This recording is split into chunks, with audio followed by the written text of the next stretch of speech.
Ang Ginoo manaa kaninyo. Manaa usab kanimo.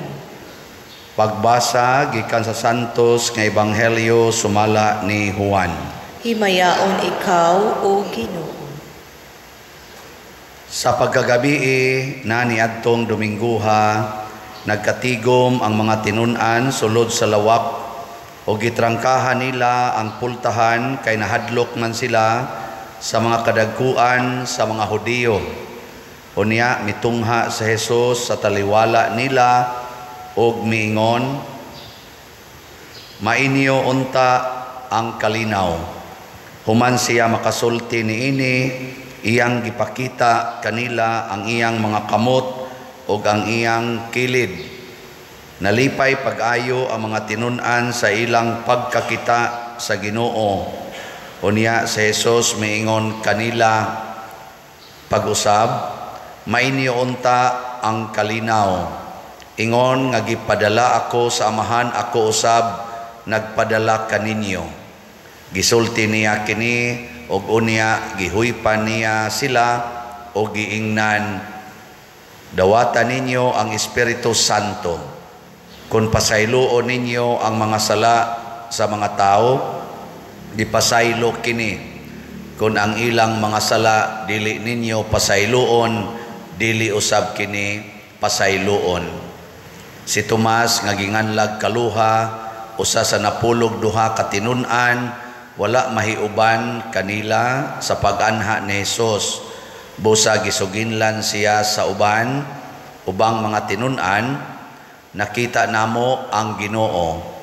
Si Tomas miingon kanila, gawas kon makita ko og ikatapion ang akong tudlo sa inagian sa mga lansang diha sa iyang kamot, og mahikap ko ang samad sa iyang kilid, dili ako motoo. Human mulabay ang usa ka semana, nagtigom na usab ang mga tinun-an sulod sa lawak, og nahiuban na kanila si Tomas. Gitrangkahan ang mga pultahan, apan mitungha sa Jesus og mibarog sa taliwala nila og miingon, mainyo unta ang kalinaw. Unya miingon siya kang Tomas, tan-awa ang akong kamot og hikapa kini. Hikapa usab ang samad sa akong kilid, tuo og ayaw na pagduha-duha. Si Tomas miingon kaniya, Ginoo ko og Dios ko. Unya miingon si Jesus kaniya, mituo ka ba tungod kay nakakita ka kanako? Bulahan kadtong motuo bisan wala makakita kanako. Ug daghan pang mga milagro nga gibuhat ni Jesus sinaksihan sa iyang mga tinun-an nga wala mahisulat niining basahona. Apan gisulat kini aron kamo motuo nga si Jesus mao ang Mesiyas, ang anak sa Dios, og pinaagi sa maong pagtuo makabaton kamo og kinabuhi diha sa iyang ngalan. Ang Ebanghelyo sa Ginoo. Daygon ikaw, O Kristo.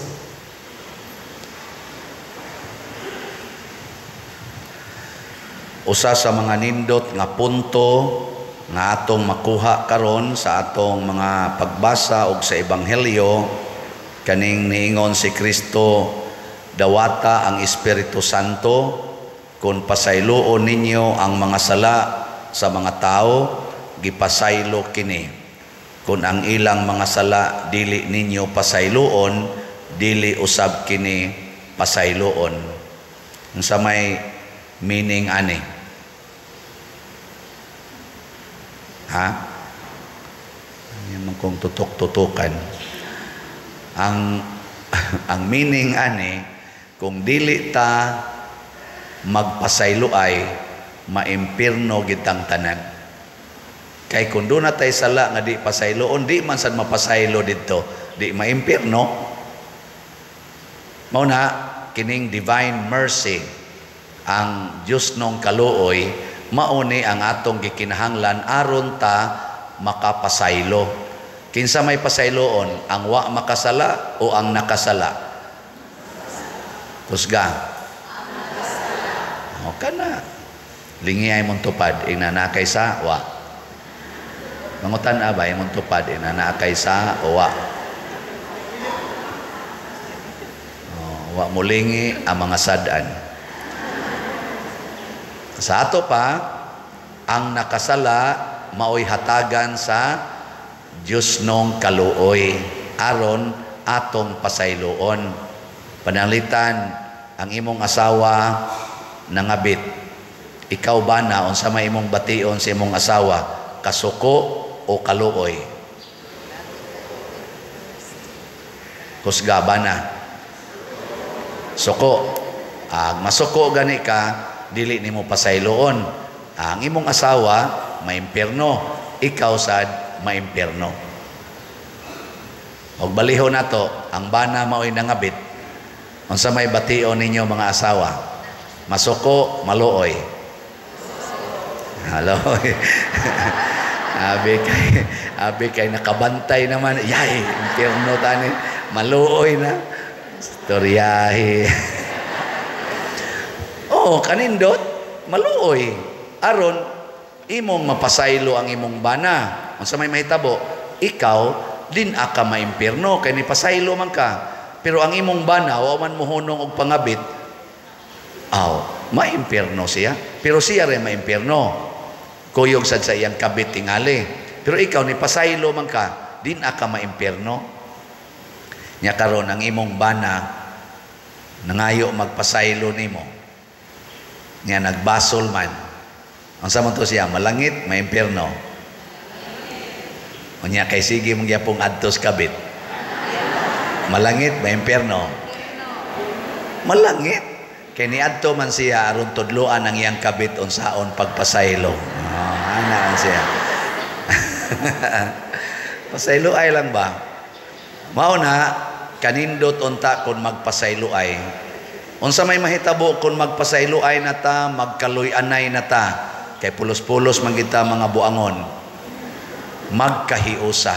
Matod pa sa unang pagbasa, ang mga magtotoo, ang unang mga magtotoo, nahiusa sila, wala nilay nag-angkon nga ako'y mo'y tag-iya sa akong mga butang. Unsa may ilang gibuhat, ilang gipamaligya ang ilang mga kabtangan ug ang halin gihatag ngadto sa mga apostoles ug ilang gibahin-bahin sigon sa mga panginahanglan sa usag-usa.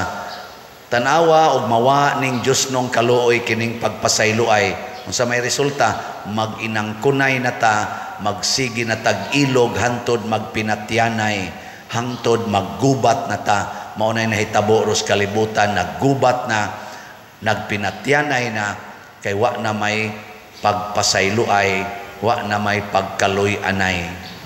Wa may usa nato nga wa mangandoy magkahiusa ta. Pulos kita nangandoy, pero mga ambisyo na ganita nga ako'y tag-iya ani, nya kinahanglan gyud ako gyud mo'y bahandianon, ako gyud dunay kwartang daghan, ako gyud dunay alahas nga daghan, kay ako gining ipagarbo sa kalibutan nga purting nindutas ako mga lusok sa akong mga alahas, tag-ana kadagkoon ang kwintas, purting bugata maglakaw magduko na, kay nibitay na diri purting bugata, kay kada lusok tag 1 million. Na may uban ningon ana, ari nga responsiras ana nga ri ang nakakuyaw ra ba ang nagsulob pari. Tanawon mura nag drug lord. Kana mag-away na tadiha, maggubat na tadiha, pero magkaluy-anay nya di ta mangangkon nga naatay ato ang tag-iya ang Ginoo, di kita mag-away. Pagkanindot puy-an sa kalibutan. Na karon, sugod karon, unsa may buhaton, kinahanglan maluoy na gid ta. Matod pa sa atong kuan kaning tubag sa Salmo, sa tubag na to, pasalamati ang Ginoo kay siya maayo, ang iyang gugma walay katapusan. Kaning gugma o kaluoy magkuyog man na muna sa atong first stanza nagsigig balik-balik ang iyang kaluoy nagalungtad hangtod sa kahangturan. Kana bang kaluoy nga way limit? Mo na bitaw, sugod karon kamong mga ginikanan, ikakita ninyo sa inyong anak na tapulan kayo, nga adik kay ng cellphone, sige lang tanaw ng cellphone, magsigig TikTok, magsigig games, niya tapulan kay tanan, niya dako kay kaon, bugo rabag pa eskwelahon. Ayaw nagyog yaw-yawi ha, ay nagyon mo kasuko, unsa may imong bation, kaluoy sa akong anak, padong nas impierno. Okay, ang katapulan, ang ka-adik, ang kaning sana, pagka-selfish ba, makapa-impierno man gid na. Di ba? So, kaluoy, muna si Kristo na luoy nato, ni anhi gid siya, aron magpakamatay niya, kay wa man kayo ma-emphasize, pagka 1931, nagpakita siya sa usa ka mystic na madre, si Sister Faustina, aron maoy musugod pagsangyaw nga ang iyang kaluoy nagalungtad hangtod sa kahangturan, gitawag og Ocean of Mercy. Muna ang gibutang diha sa picture kay mao man nakita ni Sister Faustina na dihay Jesus. Unsa na gibutang diha sa ubos? Wa man sa demo kalibutan. Aliliaw niya na ninyo na kaning istampa ba? Muna diha Jesus, I trust in you. Nganong ni trust man ta niya, nganong ni salig man ta, tungod kay ang iyang kaluoy nagalungtad hangtod sa kahangturan. Nya mo sa nay atong i-share matud pa ni Sister Faustina, matud pa ni Hesus, pagdebosyon mo sa akong kaluoy, sige mog sultian ng Jesus, I trust in you, unya himua pod ninyo ang pagkamaluluyon ngadto sa inyong isig katao. Ayaw gyud sila higugmaa or ayaw hunongi paghigugma, sige higyog higugma. Sayon ba ni o lisod? Sakit ba ni o malipayon ka? Masakitan ta primero. Masakitan, inigpasaylo nimo anang imong banang nangabit, sakit. Inigpasaylo nimo anang imong anak nga buangon kay tanan, sakitan ka kay magpadayon man sa siyang kabuang. Pero matod pa ni San Pablo diri sa San Pedro diri sa ato ikaduhang pagbasa, ang pagtuo nato nga adunay langit, ang pagtuo nato nga adunay gitaganang kalipay nga way katapusan, mao ni maghatag nato kalipay dinhi sa yuta. Apan sa dili pa moabot ang maong kalipay, sakiton tag maayo. Sulayan ang atong pagtuo aron maklaro gyud kon tinuod batang mituo. Kay kana gani kunong bulawan, sulayan man nagkalayo aron mo mulutaw gyud ang iyang pagkatinuod nga bulawan. Ang ato sang pagtuo nga labaw pas bulawan kay moabot manig langit, sulayan sad. Muna sugod karon gamita gyud ang divine mercy. Ako bitaw kanang magtan-aw ko anang nga bang mga makasasala kayo ba nga nasa atong katilingban, manimbara ba ng uban, unsa mang salaa, kanang pagkakusog mangangkon anang dili ilang lugar, kanang karsada ba nga parkingan, wa ba mo kakita na? Kana bang karsada nga anha isikit ang ilang kural sa balay, nya maghimo pagyog tindahan, wa mo kakita na? Luoy kay na sila kay mga impiernohono na na. Muna ikakita na ko ana, mingon dayon ko Ginoo, niya na say impiernohonon. Kana bang anha maghugas sa ilang sakyanan niya, negosyo ra ba kanang hulog-hulugan, niya magsigpasirit ana na ang limpyo motor, limpyo sakyanan, niya ang muagi mahapos nga in town. Niya moingon dayon pasagdi ko kay negosyo ni, panginabuhi ni. Impiernohono na in tao na sila. Kay wa gyud magpakabana sa publiko. Kabantay man na? Sige, lingay mong tupad na dili ka impiernohonon. kano, lingi awa. Wa ka magsigig parking ana mga agianan. Wa na nimo ang kuna ang karsada nga publiko, nya imong himuong pribado, imo pang tabon-tabunan imong sakyanan. Anha pagyud diha maglingkod, magdapagkananan, anha pabangaon sa karsada.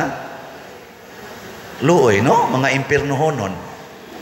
Kana bang gitawag mo na silag mga kawatan sa udton tutok.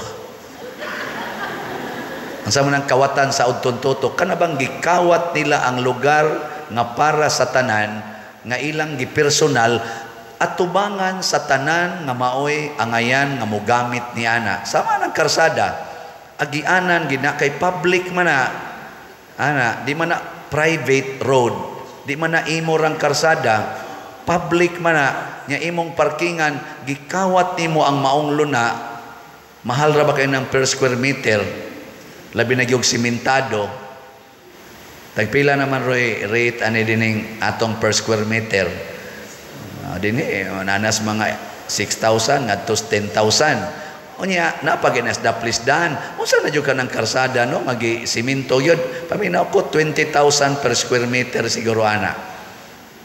Nya imong kawaton ang pila ka square meter, nya masuko pag yung kag pabalhinon, mao nang obstruction na kaayo, lisod na kaayo ilak idagandagan kay mga kahit na ta. Wa kay batasan, kawatan ka. Pero unsa itong buhaton? Maluoy ta kay way kawatan nga malangit basta di maghinulsol, maimpierno gyud. So kaluoy. Di ba? Suko naman kay mugnaong nako. Naluoy ganita. Sige lang, papadayo na lang na sila diha. Pero kamusan mo natungnan, nakaingon sad mo nga ako na lang sad ni siyang ibalhin. Haguan ko nigbalhin ang akong sakyanan kay haron malangit sad ko. O, di mo na nang balhinon, kita imong silingan nga porti nimong hago og balhin sa imong sakyanan, imbis inyong sala, imong datong gibutangan og mga lingkuranan, imo nang gihabwa kay ang imong sakyanan didto na nimo giparking sa inyong sala. Kay wa man kay parkingan, nya mao ra may dako-dako nga space. Ana, di malipay na imong silingan, hala ang ilang sakyanan ni suod silang balay sa mao nay angay kay private man adiha. O, adto gina sa inyong sala. Dili nga riskarsada, di ba? Or og di kas inyong sala, makita kag parkingan nga lahi. Nihisgot lang ko ani tungod kay kani manggong kahakog mao ni hinungdang namatay si Jesus, dili musugot ang mga Hudiyo nga dunay muilis sa ilang gahom o sa ilang authority, kay ilang giangkon nga sila ra gyud maoy authority. Ang mga pari o ang mga leaders sa mga Hudiyo motong gipatay nila sa Kristo nga ning suap nagmaayo daghan ang naminaw niya. Nakaron og madayon na arabay eleksyon sa barangay, basig manag-away na sadya mo. No? Sige ra ba mog simba nya manag-away panahon sa eleksyon tungod lang kay lain-lain og partido. So hunungan na ng word nga kontra partido. Unsa may himuon? Ko-partido. Unsa man? Politician. Ana, ko ba? Dili kontra? Kuhaan ang NTRA. Ibilin ang ko, pasabot kauban. Dili kay kontra. Kay magkinusmura inyong naong mga manag-agaw raraba mo uban. Ang uban gani, banag asawa, wa na magtagdanay kay lain-laig partido, gikontra sad niya. Hunungon na nato, at least kitang mga Katoliko, pasaldain na lang ng dili mga Katoliko nga managan aning niyang politika nga magkontrahay. Kitang mga Katoliko atong siguroon nga dili na kontra partido, ko-politisyan. Nga inig kumpanya, igo na lang kang moingon, ako moalagad ninyo, kana si kumpare, moalagad sa na ninyo. Kinsay inyong pilion na mong duha, why problema. Kay kung siya mo daog, suporta ko niya. O ako'y mo daog, siguro kung mo suporta sa nanako. Mga lagad mi ninyong tanan. Mga anak, mag-away. Mugasto pa kagdako. Di na kay siya mo kumpanya nimo, ikaw mo kumpanya niya. Ngano mo gasto pa man ka? May pag-ipalit na ninyong slots kanang inyong ipalit o mga mga sana inyong ipamutang diya kana mga na ba ipanghatag-hatag. Oh, mga flyers ug uban pa kanang inyong mga naong inyong ipamutang ipalit ra guna tanan og slot. Mahurot din atong slot sa simbahan. Daog mong tanan. Malinaon pa. Pila na rin atong halin. Kani og daghan mo dagan aning politika karon mahurot man gining niya. Basta mosunod mo sa akong tambag. Sa atong SBF dag ang atong halin 14,431 ka slots. Pakpak. Anaapay 61,569 ka slots. Tag 500 ra ni per slot. Tabangin ninyo palit kamong mudagan sa politika. Malangit mo, matudluan mo nga maghiusa ta. Daghan kay nipalit aning 14,000 more or less mga 10,000 ka mga donors tibuok kalibutan nakighiusa nato dinhi sama sa gihisgutan sa unang pagbasa nga naghiusa tang tanan para sa simbahan. Nya sa ato sang special slot ang GPHJ na nasa tayhalin nga niabot na og 17,267 slots. Pakpak. Naapay 27,733 slots nga tag 100 per slot. Kotobranis April 29. Murag naa na tay update tingaling gamay sa atong construction sa atong kumbento, atong tan-awon kadiyot. Na available ba di Brad?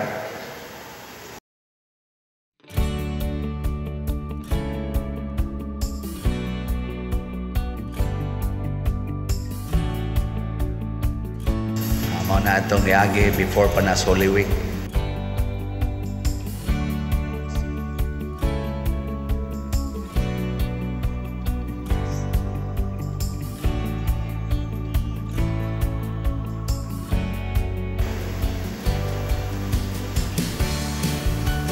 Nagbuhos na para sa atong pag-concrete sa flooring.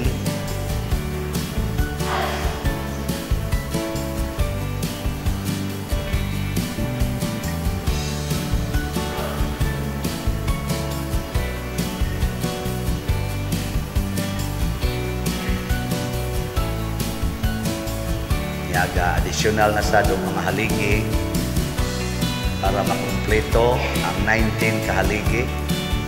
Nagpasaka na, preparar na para pagsaka sa second floor. Padong na maghimog mga beams padong saka. So atong pasalamatan ang tanan nga ning tampo ni ana tong pakpakan.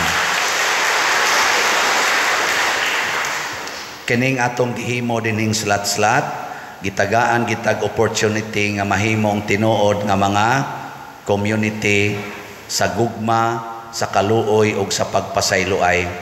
Muna ipanghinaot nato nga mapuy-an ni nato labi na gyud sa atong lain-laing activities kinabuhi sa mapanahon sa eleksyon. Atong puy-an ang paghigugmaay, ang pagpasayloay ug ang pagkaluy-anay. Manindog ta.